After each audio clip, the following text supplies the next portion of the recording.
السلام علیکم ورحمۃ اللہ تعالی وبرکاتہ۔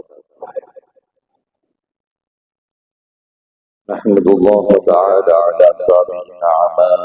وتوالي الآلاء ونستزيده سبحانه وتعالى من فضله ونسأله العون والسداد ونصلي على صفوة أنبياء وخاتم رسله الأصفياء وعلى آله وصحبه ومن اتبع هديه إلى يوم الدين، وبعد، فأعوذ بالله من الشيطان الرجيم، بسم الله الرحمن الرحيم، فمن شهد منكم الشهر فليصمه، آمنت بالله صدق الله العظيم وبلغنا رسوله النبي الأمين المتين الكريم، ونحن على ذلك لمن الشاهدين والشاكرين، والحمد للہ رب العالمین۔ غوث اعظم بمن بے سر و ساما مدد قبلہ دی مدد کعبہ ما مدد بگردہ بے بلا افتاد کشتی ضعیفان شکستارہ تو کشتی بحق خواجہ عثمان ہار مدد یا معینتی چشتی۔ درود پاک پڑھیں، اللہم صلی علی سیدنا و شفیعنا و حبیبنا و مولانا محمد صلی صلاة و سلام علیک یا رسول اللہ، صلاة و سلام علیک یا حبیب اللہ صلی اللہ تعالی علیہ وسلم۔ حدیث پاک میں اللہ کے نبی صلی اللہ تعالی علیہ وسلم ارشاد فرماتے ہیں، حدیث قدسی ہے، بخاری شریف کی حدیث ہے، یعنی اللہ کا فرمان ہے، الصوم لی وَأَنَا أَجْزِي۔ ایک بندہ مومن جب روزہ رکھتا ہے تو روزہ رکھنے سے اسے کیا ملتا ہے؟ اس حدیث پاک میں فرماتے ہیں اللہ کے نبی صلی اللہ تعالی علیہ وسلم کہ رب نے فرمایا کہ روزہ میرے لیے ہے، وَأَنَا أَجْزِي، اور میں ہی روزے کا جزا دیتا ہوں، وَأَنَا أَجْزِي۔ بعض محدثین کرام ہیں، انہوں نے اس حدیث پاک کو اس طرح نقل کیا ہے، الصوم لی وَأَنَا أُجْزَى بِهِ۔ ایک ہے اجزی بھی اور اجزا بھی، دونوں کے معنی میں فرق ہے۔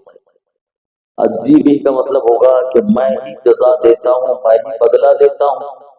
اور اجزا بھی کا مطلب ہوتا ہے الصوم لی، روزہ میرے لیے ہے، اور اب فرما رہا ہے وَأَنَا مُجْزَى بِهِ، اور اس روزے کا بدلہ میں خود ہی۔ یعنی بندہ اگر روزہ رکھتا ہے تو اسے خود اللہ کی ذات مل جاتی ہے، اللہ رب العزت مل جاتا ہے، وہ اللہ والا ہو جاتا ہے۔ اب اس دونوں معنی میں فرق و امتیاز اگر کرنا ہو تو آپ اس مشہور واقعہ کو اپنے پیش نظر رکھیں۔ حضرت سلطان محمود غزنوی رحمۃ اللہ تعالی علیہ جو بادشاہ وقت ہے، آپ نے ایک مرتبہ بازار لگایا، بیش بہا قیمتی ساز و سامان اس بازار کے اندر آپ نے رکھا، انسان کی ضرورت کی تمام اشیاء کو آپ نے مہیا کروایا، ہیرے جواہرات گھوڑے اس وقت کی مرغوب اشیاء سب کو آپ نے اس بازار کے اندر جمع کروایا،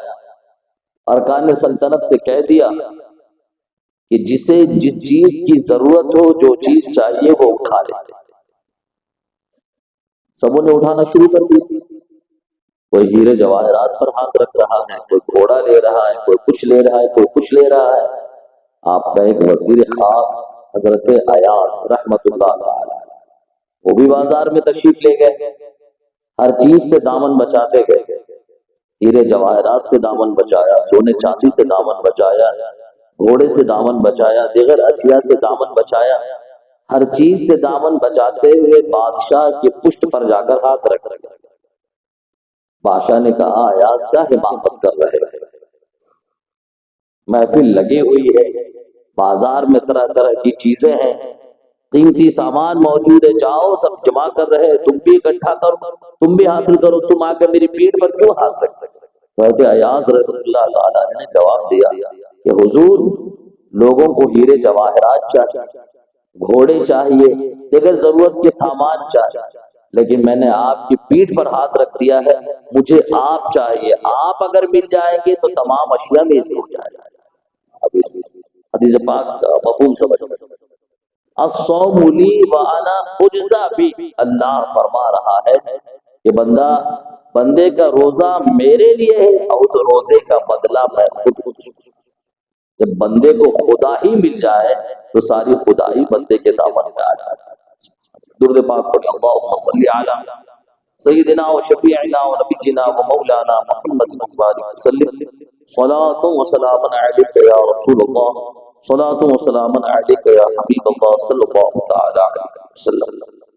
فمن شہد منکم الشہر فلیصم، بہت سے ہمارے درمیان ایسے احباب بھی ہیں جو رمضان میں اپنا ایک الگ ہی نصاب بنا لیتے ہیں۔ شروع کے 2 روزے رکھنے ہیں، جمعہ کا روزہ رکھنا ہے، اور جو شب قدر والے روزہ ہے گا وہ روزہ رکھنا ہے، باقی روزہ غائب۔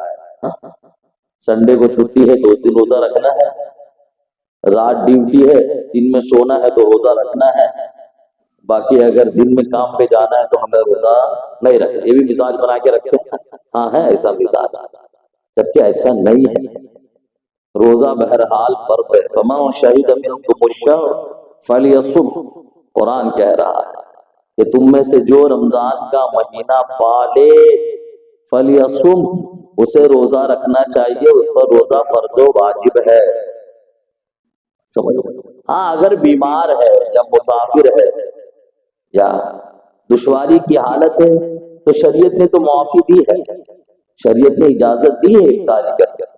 فمن کان منکم مریضا او علی سفر فعدۃ من ایام اخر، لیکن اگر بیمار بھی نہیں ہے، مسافر بھی نہیں ہے، دوسری کوئی دقت اور دشواری بھی نہیں ہے، اس کے باوجود بھی بندہ اگر روزہ نہیں رکھ رہا ہے تو وہ فرض کو چھوڑ رہا ہے اور اللہ کی بارگاہ کا مجرم و گنہگار بن رہا ہے۔ فمن شہد منکم الشہر فلیصم، کہ جو رمضان کا مہینہ پالے اسے روزہ رکھنا ہے، پورے مہینے کا روزہ رکھنا ہے، 1-2 روزہ نہیں فرض ہے۔ اور یہ ہمارے اور آپ کے سسٹم بنانے سے، یہ کوئی ہمارے اور آپ کے سسٹم بنانے سے ایسا نہیں چلنے والا ہے، بلکہ اگر جو چھوڑے گا تو یقیناً رب کی بارگاہ کا مجرم ہوگا۔ بیمار ہے، اللہ رب العزت سے رخصت عطا فرمائے، مسافر ہو تو سفر یوں بھی دقت و دشواری سے بھرا ہوا ہوتا ہے، سفر کے حالت میں انسان مجبور ہوتا ہے، لاچار ہوتا ہے، تو شریعت نے اس کی رخصت اور اجازت دے دی ہے۔ فعدۃ من ایام اخر، کہ آپ اگر حالت مرض میں آپ کا روزہ چھوٹ رہا ہے، سفر کی وجہ سے روزہ چھوٹ رہا ہے، فعدۃ من ایام اخر، تو ان روزوں کی قضا آپ کو بعد کے دنوں میں کرنا ہے۔ آپ دیکھیں آج کا جو روزہ ہے، پہلے کے زمانے، ابتدائی اسلام کے زمانے کے روزے کے مقابلے میں تو آج کا روزہ کچھ نہیں ہے، بہت آسان ہے۔ دن بھر کا ہی تو روزہ رکھنا ہے، باقی رات بھر سب کچھ جائز ہے، کھانا پینا، اور جو شادی شدہ ہے بیوی کے پاس جا کے ملاقات کرنا، خصوصی ملاقات کرنا، سب جائز ہے۔ ابتدائی اسلام کے روزے کو آپ دیکھیے،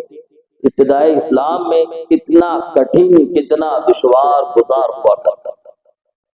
کہ مغرب کے بعد سے لے کر عشاء تک ہی کھانے پینے اور جمع کرنے کی اجازت تھی۔ بس جیسے ہی عشاء کا وقت داخل ہوا، اب بندہ نہ کھا سکتا ہے، نہ پی سکتا ہے، اور نہ شادی شدہ اپنی بیوی سے خصوصی ملاقات کر سکتا ہے۔ بس آپ دیکھیں کتنا زیادہ سے زیادہ 1-1.5 گھنٹے کا وقفہ رہا، اور آج دیکھیں تو ماشاء اللہ، اللہ کا کرم ہے، پوری رات جتنا چاہے تھوڑا۔ ابتدائی اسلام کا یہ روزہ تھا، لیکن بہرحال اللہ رب العزت نے کرم فرمایا، صحابہ کرام میں سے بعض صحابہ کرام سے کچھ غلطیاں ہو گئی، لیکن صحابہ کرام کی غلطیاں، وہ کیا غلطیاں تھی، تمام امت کے لیے رحمت کا سبب بن گئی۔ سبحان اللہ، بعض صحابہ کرام تھے تو کیونکہ یہ قانون تھا، یہ دستور تھا کہ عشاء کا وقت جیسے ہی داخل ہوگا اب کچھ نہیں کرنا ہے، بس کھانے پینے جماع سب سے باز ہو جانا، دور ہو جانا۔ کچھ صحابہ کرام سے غلطیاں ہوئی کہ رات میں وہ جب سونے کے لیے گئے تو بیوی سے ملاقات کر لیا، انہوں نے خصوصی ملاقات کر لیا، سب سرکار کی بارگاہ میں حاضر ہو کر سبوں نے اپنے اپنی باتیں رکھی، تو ایک دو کی غلطی نہیں تھی، بیک وقت کئی ایک صحابہ کرام سے غلطی ثابت ہو گئی، تو اللہ کے نبی صلی اللہ تعالیٰ وسلم نے فرمایا یہ تو تم نے غلط کیا ہے، لیکن اس کے بعد اللہ رب العزت نے کرم فرمایا اور آیت شریفہ نازل فرمائی، احل لکم لیلۃ الصیام الرفث الی نسائکم، اللہ نے رمضان کے راتوں میں تمہارے لیے حلال فرما دیا ہے تمہاری عورتوں کے پاس جانا۔ تو یہ بات صحابہ کرام کی کچھ کیا خطائیں تھیں، تو صحابہ کی ساتھ آپ دیکھیں تو اگر غلطیاں بھی ان سے سرزد ہو جائے، غلطیاں بھی ان سے ہو جائے تو پوری امت کے حق میں انعام کا سبب بن جاتی ہوتی ہے۔ تو وہ اللہ رب العزت کے کیسے مقدس بندے ہیں، کیا شان ہے صحابہ کرام۔ اسی طرح کھانے پینے کی بھی اجازت نہیں تھی۔ ایک صحابی رسول تھے سرما بن قیس رضی اللہ تعالیٰ، دن بھر محنت مزدوری کیا کرتے تھے کھیت میں اور روزے بھی رکھتے تھے۔ اتفاق سے ایسا ہوا کھیت میں کام کر کے محنت کر کے آئے، شام کو افطار کے وقت گھر میں داخل ہوئے، بیوی سے کہہ دیا ہاں تو مغرب کے بعد سے لے کر عشاء تک ہی اجازت تھی، عشاء کا وقت داخل ہو پھر کوئی چیز کھانے پینے کسی بھی چیز کی اجازت نہیں۔ اس میں بھی اگر کوئی مغرب بعد سو جائے، اتفاق سے مغرب بعد اگر کوئی سو جائے، ابھی عشاء کا وقت نہیں آیا ہے، مغرب بعد ہی اگر سو گیا تو جیسے ہی سویا آنکھ لگی، اب اس کے بعد کوئی بھی چیز اس کے لیے جائز ہے۔ اگر وہ آنکھ کھل گئی دوبارہ، اب چاہے عشاء کا وقت ابھی نہیں داخل ہوا ہے، مغرب ہی کا وقت چل رہا ہے، لیکن صرف سو گیا ہے نا، تو اس سونے کی بنیاد پر اب اس کے لیے کوئی چیز جائز ہے، اب نہ وہ کھا سکتا ہے، نہ پی سکتا ہے، نہ سے جمع کر سکتا ہے۔ تو صحابی رسول اللہ سرما بن قیس محنت مزدوری کر کے آئے، بیوی سے کہا کھانا تیار کرو، تھکے ماندے تھے، آنکھ لگ گئی، سو گئے، اٹھے جب جاگے تو اس کے بعد بیوی کھانا لے کے آئے تو انہوں نے کہا یہ کیا، اب تو میں کھانا کھا ہی نہیں سکتا ہوں کیونکہ مجھے نیند لگ گئی تھی، میں سو گیا تھا۔ پھر کیا وہ کھائے پیے بغیر انہوں نے پوری رات گزاری اور دوسرے دن کا انہوں نے روزہ بھی رکھا۔ کھیت میں گئے کام کر رہے تھے، دوپہر کے وقت بے ہوش ہو کر گر پڑے، سب اٹھا کر لائے سرکار کی بارگاہ میں، تو حضور ایسی ایسی حالت ہوئی ہے سرما بن قیس کے ساتھ۔ اس کے بعد اللہ رب العزت نے اس امت پر رحم فرمایا اور اللہ رب العزت کا حکم نازل فرمایا، کلوا واشربوا حتى يتبين لكم الخيط الابيض من الخيط الاسود من الفجر، کہ صبح تک، صبح صادق تک تم جو چاہو کھاؤ پیو۔ تو آپ دیکھیں اس دور کا روزہ اور اس دور کا روزہ، آپ تقابل کریں، مقابلہ کریں، موازنہ کریں، تو اس دور کے مقابلے میں آج کا روزہ تو کچھ بھی نہیں ہے، لیکن اس کے باوجود ہم میں بہت سے ایسے محروم القسمت لوگ ہیں جو روزہ نہیں رکھتے۔ اللہ رب العزت ہم سبوں کو اس ماہ مبارک کی برکتیں عطا فرمائے، اس ماہ مبارک میں اخلاص و للہیت کے ساتھ روزہ رکھنے کی توفیق پر رحمت فرمائے۔ اللہ رب العزت کی بارگاہ میں دعا ہے مولا عز و جل ہم سب کو گزارے سعادت سے مالا مال فرمائے۔ السلام علیکم ورحمۃ اللہ تعالیٰ۔